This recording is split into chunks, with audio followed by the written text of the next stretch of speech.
अस्सलाम वालेकुम, कैसे हैं आप सब। उम्मीद करती हूँ सब ठीक ठाक और खैरियत से होंगे। अल्लाह ताला आप सबको अपने घरों में हिफ्ज़-ओ-मान में रखे और तमाम बीमारियों से बचाए रखे, आमीन। हाँ जी, आज मैं आपके लिए भी कीमा की रेसिपी लाई हूँ। इंतहाई मज़े की ये हमारी रेसिपी है। उम्मीद करती हूँ आपको पसंद आएगी। मैंने भे लिए थे, उनको मैंने अच्छी तरह धो के काट लिया है बारीक बारीक टुकड़ों में, और इसको मैं 1 घंटे के लिए पानी में उबालूँगी। पानी में मैंने कुछ नहीं डाला, ना नमक ना कुछ और, सिर्फ पानी में मैं इसको बॉईल करूँगी 1 घंटे के लिए, ताकि ये थोड़ी सी नरम हो जाए। दूसरी साइड पे मैंने कीमा चढ़ा दिया है। आधा किलो मटन का कीमा है, उसमें मैंने पहले 2 प्याज डाले थे ऑयल में, और 2 बड़ी इलायची मैंने डाल दी थी, और 1 मैंने टुकड़ा दालचीनी का इसमें डाल दिया था। अदरक लहसुन का पेस्ट मैंने डाला है 1.5 टेबल स्पून। 2 टमाटर मैंने डाले थे। नमक आपने अपने हिसाब से डालना है, जितना आपको पसंद हो। मैंने 1 टीस्पून डाला है नमक। मिर्चें 2 टीस्पून, हल्दी ½ टीस्पून, कुछ धनिया पाउडर 1 टेबल स्पून, और सफ़ेद ज़ीरा मैंने ½ टीस्पून इसमें डाला है।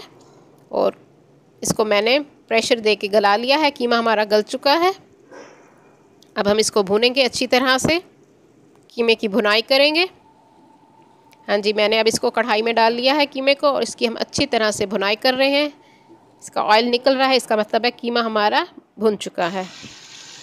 देख सकते हैं। अब इसमें मैं 2 हरी मिर्चें डाल रही हूँ। आप अपने हिसाब से जितनी आपको पसंद हो आप डाल सकते हैं। जो लोग न्यू है मेरे चैनल पे, वो मेरे चैनल को सब्सक्राइब ज़रूर कर लें, लाइक और शेयर भी ज़रूर करें मेरी वीडियो को, और बेल आइकॉन को भी प्रेस करें, ताकि हर आने वाली न्यू वीडियो का नोटिफिकेशन आप सबको मिल सके। हाँ जी, अब मैं इसमें उबले हुए भी डाल रही हूँ कीमे में। इंतहाई मज़े की ये रेसिपी है भे कीमा की, बहुत मज़े के बनते हैं ये। इसको हम अच्छी तरह से भूनेंगे। भे उबले हुए हैं, तो इसमें अब ज़्यादा टाइम नहीं लगेगा। इसको थोड़ा सा हम इसमें पानी डालेंगे, और इसको 15 से 20 मिनट में मज़ीद हल्की आंच पे पकाऊंगी।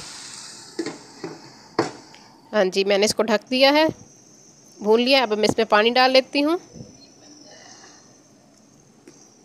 आपने जितना थोड़ा सा शोरबा थोड़ा सा रखना हो, थोड़ी सी ग्रेवी जिस तरह आपको पसंद हो आप रख सकते हैं। हाँ जी, ये देखिए भे कीमा हमारा तैयार हो चुका है। उम्मीद करती हूँ मेरी आज की रेसिपी आपको पसंद आएगी। अपनी दुआओं में मुझे याद रखिए। अल्लाह हाफिज़।